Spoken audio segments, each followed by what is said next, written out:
Michelle Marie McGrath.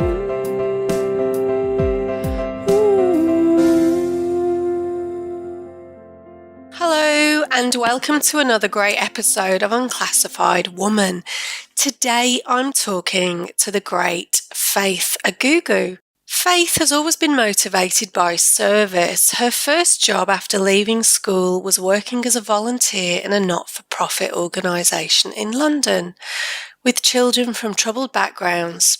She then discovered the bright lights of the fashion industry and worked as a catwalk model for over 5 years before she left London for the sunny shores of Sydney in Australia. Faith landed a job with one of Australia's leading fashion houses, as well as continuing to advance her career as a model, and launched her own fashion business in 2004, Raw Fashion Agency, representing local fashion designers as a PR and sales agency. Faith also began teaching at FBI Fashion College in 2006, mentoring the next generation of up-and-coming fashionistas. After 25 years in the fashion industry and approaching her 50th birthday, Faith felt the call to return to helping others and took time out to study for a bachelor degree in social science, majoring in counselling. Faith launched her new business, The Healing Process, where she offers counselling, energy healing, and mindfulness coaching to women tackling the challenges of midlife. She also runs regular workshops to assist her clients to work through issues of self-esteem, relationships, and addiction. She also has a particular interest in balancing the disadvantages experienced by the Indigenous community. Faith is a passionate, motivated, and driven entrepreneur, and through her private practice, Faith seeks to help women find their voice and claim their place in society. And a very inspiring lady she is. So I hope you enjoy. So hi Faith, great to have you here today. Thank you. Thank you for having me. Such a great opportunity. And really looking forward to hearing about you and your story and your background in relation to this very emotive topic, as you know. Yeah. And so would you mind sharing a little bit about your background with us, Faith, and whether you've not had a child due to circumstances or choice, or a combination of both often? Well, my story is that I've not had a child because of circumstance. You know, like a lot of women, I remember in my 20s being really clear that I was going to be a mother. You know, there was never any question in my mind about that. I was living in London, I was traveling a lot, but I always had in my mind that when I hit 30, I would be a mother. It was like I said, there was no question about it. And I got to 30. I moved to Australia with a man that I was in love with, that I really assumed, I took it for granted that this man was going to be my husband and the father of my children. And the relationship ended after 6 years of being in Australia. And, then I met another man who, on the rebound, who I got pregnant to. And I got pregnant to him very, very quickly. And I'd always said to myself, if I got pregnant over 30, I would absolutely have the child. I was 31, I was pregnant, and it was as if I just looked at this man and I just knew that there was no way that I could share my child with this man. Like, I knew the relationship wasn't going to last to that stage when I found out I was pregnant. And I just knew that there was no way I could share my child with this man. There was certain things about his personality and his character that I felt that I felt like it would be really irresponsible of me to hand my child over to this man every weekend or every other weekend. And it was almost like I was out of my body, and I made that decision to have a termination. That was my one and only termination. Yeah. And I never knew at that time that would be my only opportunity. So as you can imagine, it caused me a lot of grief later on when I realized that. I think it's one of those things that we just don't talk about enough, like terminations and abortions. It's something that so many women experience because they feel in the circumstances that they're in at the time that they just don't have an alternative, that it's just what they have to do. And yet, sadly, so many women don't really share that or talk about it openly. So I think it just compounds any feelings of guilt or grief like later on, really. So I think it's great that you're talking about it and we're having this conversation because it's such an important topic. Yes, I agree. And I agree. For me, I felt such guilt and I felt like I was being punished in a way, for having that termination, that was the reason why it never happened for me. And I held on to that and I didn't share that with anybody for many, many years. Yeah. It's very painful. Yeah. And so how did you move through the grief and the guilt that you found? Because obviously it's just such an intense experience to go through. Like you say, when you're reflecting back and then you're wondering, oh, did I do the right thing? When of course you did do the right thing at the time. You felt like that was the only option, Yeah. So what helped you to process that and move through it? Well, I guess just to go back, after that relationship ended, every other relationship I had after that, there was just that urgency. There was a part of me that wanted to meet the right person so I could procreate with, I could have a child with. And I can see one after the other, every relationship I had that agenda behind it. And I remember being with one particular man and he was a really beautiful man, but I wasn't in love with him. And my agenda was, he's a really good man, very unlike the other man that I decided to terminate child with. I felt like this man would be a really great partner and a really great father. So I was rushing the relationship along.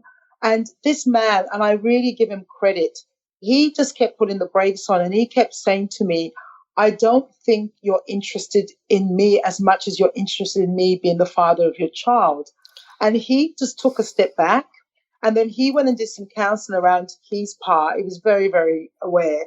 And he came up with the fact that, yes, he felt very strong that he didn't want to be a father. And if he agreed with me or if he acquiesced, it would just be doing it for what I wanted. And he felt that would be betraying himself. And I really admire him. I didn't at the time. I was really angry at the time, really sad, really upset, really angry. But now I look back, I think, wow, that man really had it together and didn't betray himself. He really stood by his truth. I so admire that.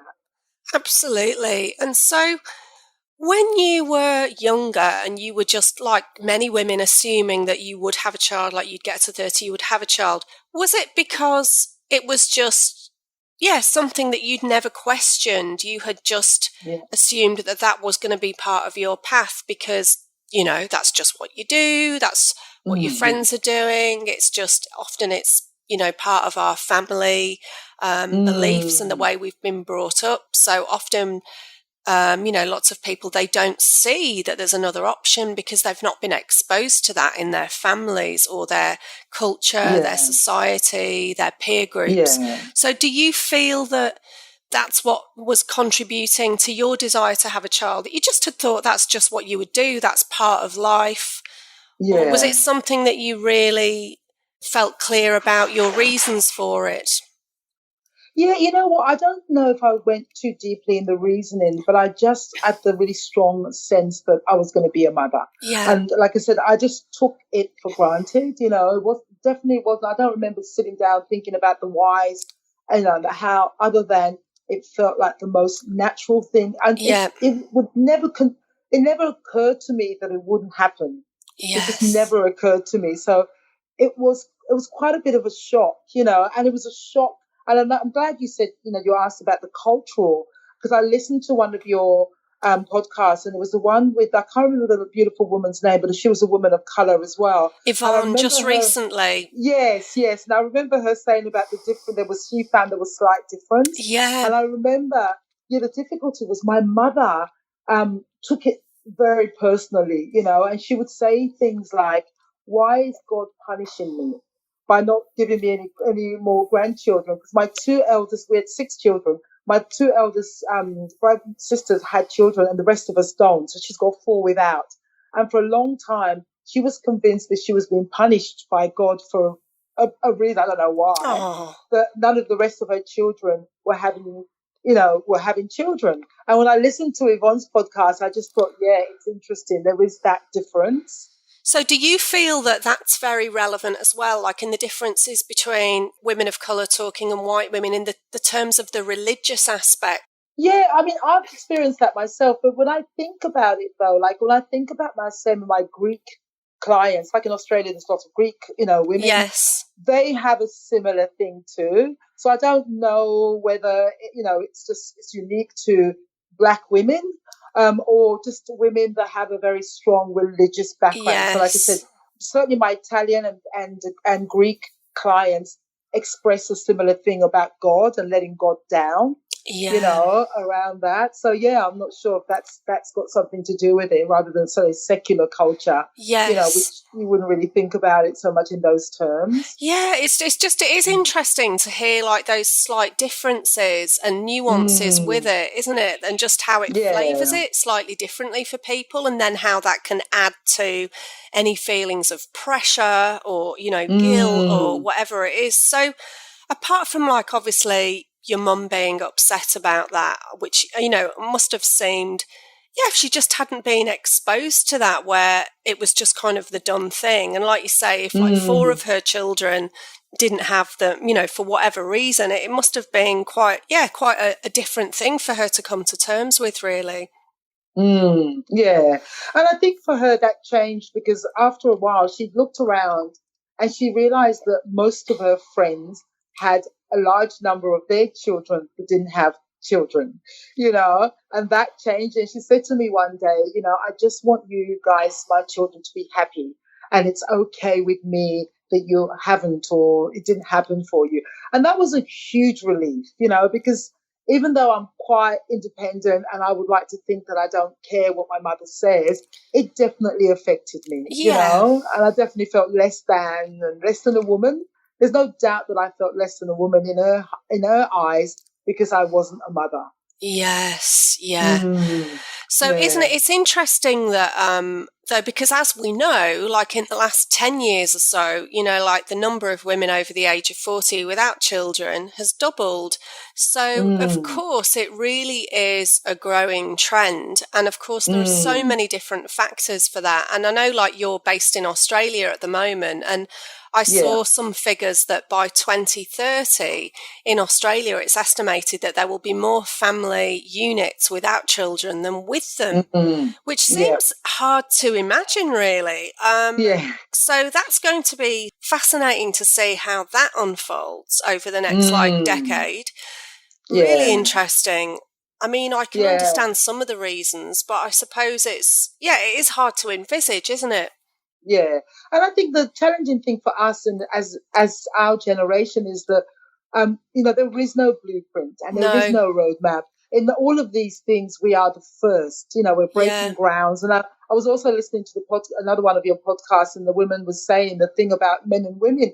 This is the first generation that the roles have now become blurred. Yes. They're not clear. So our generation are really at the forefront of so many massive changes. Huge. We're confused. Yeah. We don't, we don't know how to handle or navigate it because no one has done it before, So I think we've got that added pressure. Absolutely. Which can have a real mental health issue because we could be blaming ourselves for something that's actually a global trend and a movement. Yeah, so right. I mean, how things change generation. God, I can't even say that. Generationally. So there's some really big changes occurring in so many different areas, aren't there? So it's I think often people can be very confused about what their role is. Yes, absolutely. And so whilst you've been, obviously you got to 30, you were navigating through your 30s and 40s, have you noticed differences in like how you've been treated, or have you ever experienced, apart from what you said about your mother, other judgment from people like friends or colleagues or, peer group when they, like the assumptions? there was definitely a stage when everyone around me seemed to be having children, and I definitely felt that isolation. I got a sense that I wasn't in the club. There was Yes. kind of like there were certain things I wasn't invited to, and there was that sense that if I was speaking on a topic around children, there was a real sense that I didn't have anything to contribute, and I didn't know what I was talking about, and that would really hurt. Yeah. Because they'll be like, "What do you know? You haven't had a child. How dare you? How dare you try and contribute to this conversation?" And there was a real period of time. There was a group of friends that started to have children, but I just never saw them. And the funny thing about it, though, pretty much without a doubt, every single one of those women who I felt, and whether it was just my perception or whether it was real, I felt a real sense that I was less than because I didn't have children.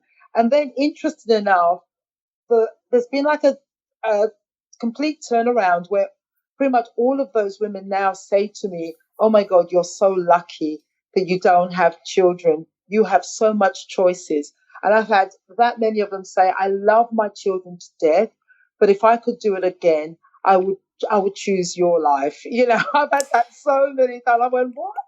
Which is I've quite heard that a lot, interesting. actually. Yeah. Mm, It's yeah, interesting. So yeah. it's like the grass is never greener, is it, on the other side? No, There's no. challenges, whatever, really. Yeah, and I think for me that's kind of what happened. I remember really clearly. I just turned 45. It was a couple of days after my 45th birthday. I had a relationship that I was really trying to get pregnant with this man, and he didn't want to. Then eventually he came around, and we went to see the fertility doctors, and he went and got his sperm checked, and we did all that stuff, and we were going to go ahead and try. And then I woke up a few days after my 45th birthday, and I just thought, oh my God, I'm 45 now. My life's going to be about waking up at the crack of dawn, waking up middle of the night, no sleep. What type of a mother am I going to be with no energy? It's like suddenly I just woke up and I actually saw the fantasy and I saw Yeah. the reality through the fantasy. And I just said, no, I don't want to do that. I don't want to do that to myself. I don't want to do that to my child. And I made that decision. And even though that decision was clear, I still had 2 or 3 years of grieving to go through, and I Yeah. went through a really deep process of really, really letting go of the dream, the expectation, the hopes, all of that came with mother, what I thought mother would be like.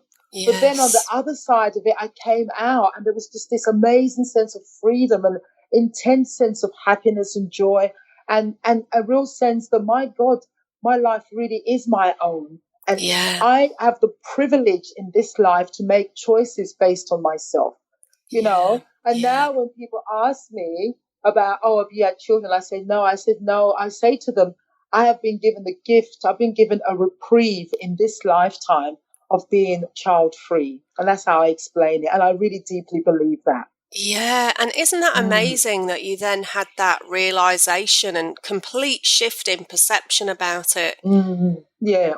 Yeah. Yeah, it was really, so now I'm really, I'm at that place where I feel such peace around it. And it wasn't an easy place to come to. And I did, and I relate to women and I went through all that physical, biological clock, physical urgency, the ache, the pain, the not wanting to look at friends that had babies. Every time someone mentioned they're pregnant, the ache, the deep ache. I went through all of that. And it's so amazing to be in this place now. And I say to women going through this, I don't know whether you're going to be a mother or not, but if you get to the other side, I promise you, you will find peace. I Yeah. promise you. And I feel such gratitude now that my life is what it is, and I have those choices now. And what helped you move through like the period when you were grieving? What did you find most comforting or supportive during that time? Were there any particular tools that Yeah. helped? I did a lot of therapy through that time. Yeah. I did a lot of therapy. I did about 4 years of therapy through that time. And you know what? Maybe there's lots of other things I could have done. That was what I did do. And that helped a lot. It helped to talk about it, or helped for someone to witness my grief. I felt a lot of shame about talking about it to my other girlfriends, especially the ones with children. But that gave me, every week I had this space that I could go to and really detox and expunge all of those deep, deep, deep pain, grief, Yeah. and shame. There was a lot of shame in there too, which I'm sad to say, you know. Yeah, so that was the main tool that I used for me at that time. Wonderful. Yeah, it's so important and so powerful, isn't it? Just to have somebody there who can listen and witness the experience that you're going through. So it really validates your feelings in a way by another person. Yes. Very Very powerful. important. And so obviously then you came through the other side of that. And as you say, you ended up feeling quite a deep peace and freedom and joy.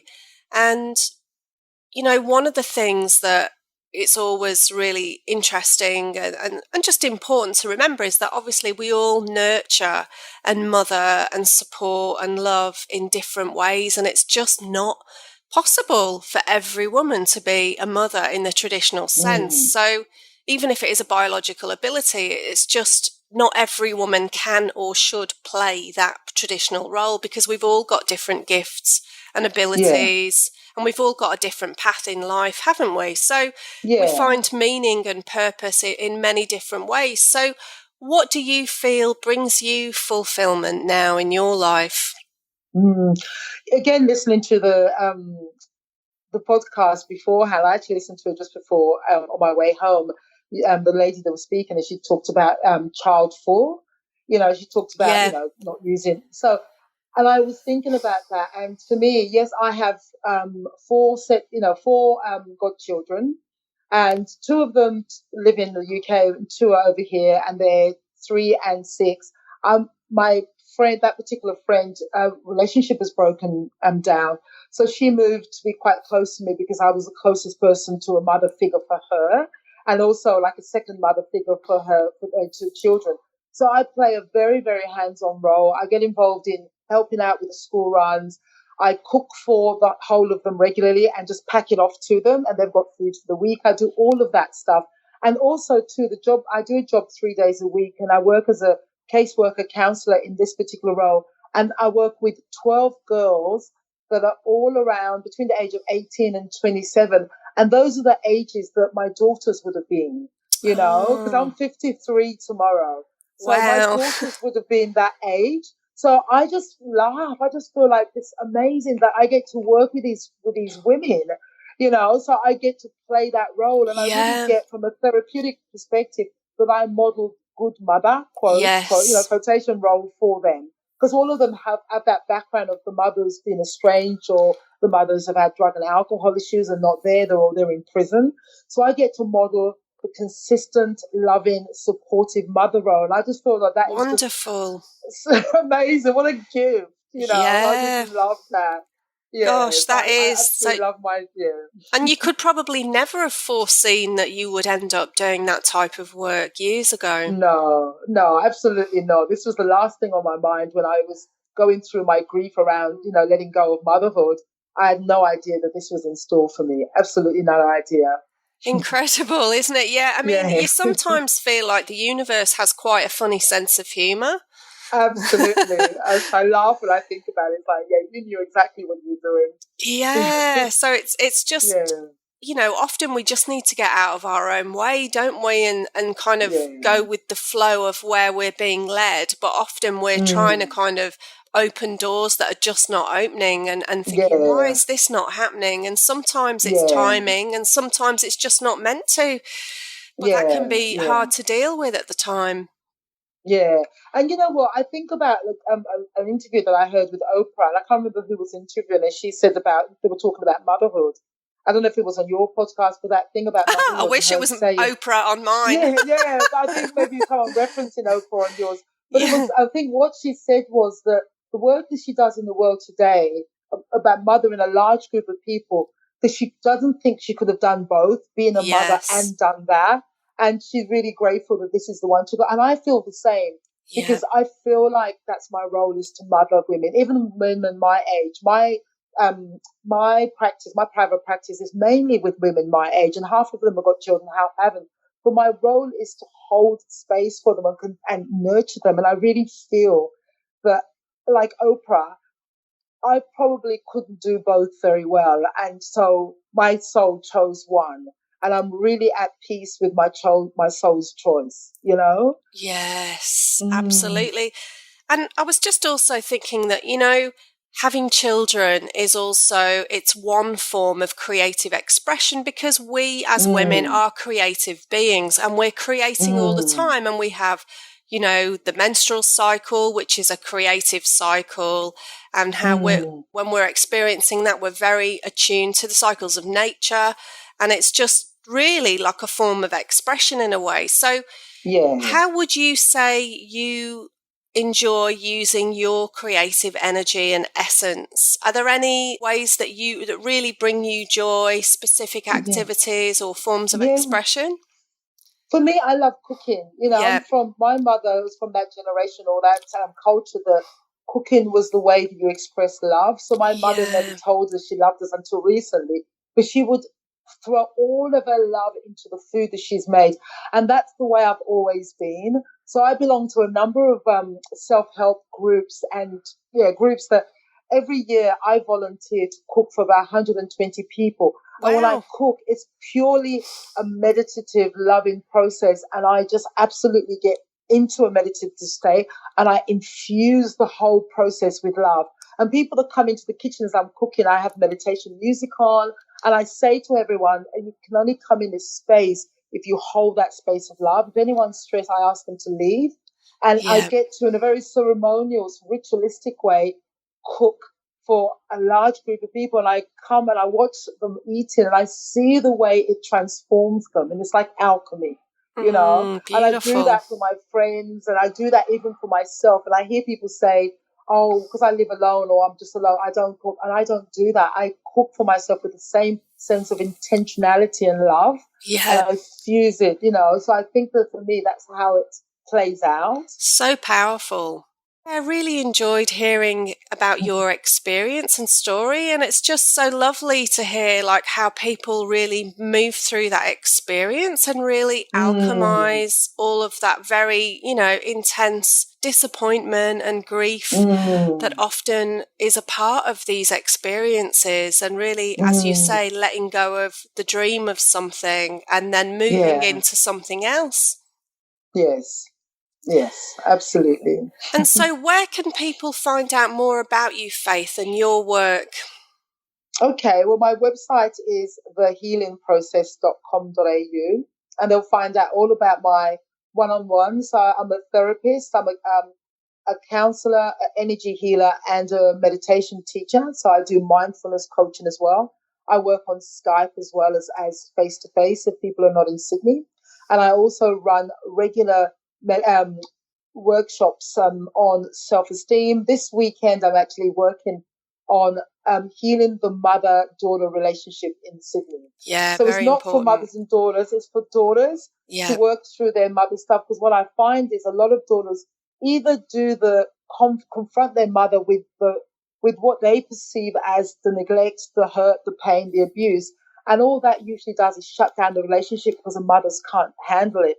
So what my work is, don't have to have that conversation with mother because she probably can't handle it. But I want to create a safe place for you to still be heard.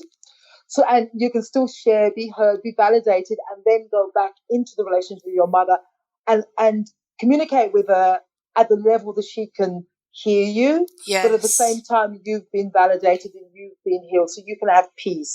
So I run those processes quite regularly for women to work through. And after the women that come to my workshops have daughters. So by doing this process, they find that it helps their relationship with their daughters as well. So healing that any powerful process through the mother line. It's really important because it just really changes your perception of how you also see yourself as a woman and how you relate in your female friendships and how you are in relationships. So powerful to do anything in connection with our foundation, isn't it? With our parents. It's crucial, really, I think, for anyone who is on a healing journey and wants to become more self-aware. Yes, I totally agree. So very powerful. Well, thank you. Thank you so much for your time. Really enjoyed it. My pleasure. Yeah, I really enjoyed it too. Thank you so much for the opportunity. Wonderful. Really thank you. Thank you for listening to Unclassified Woman. If you enjoyed this episode, please subscribe. For information on events and services, connect with Michelle michellemariemcgrath.com.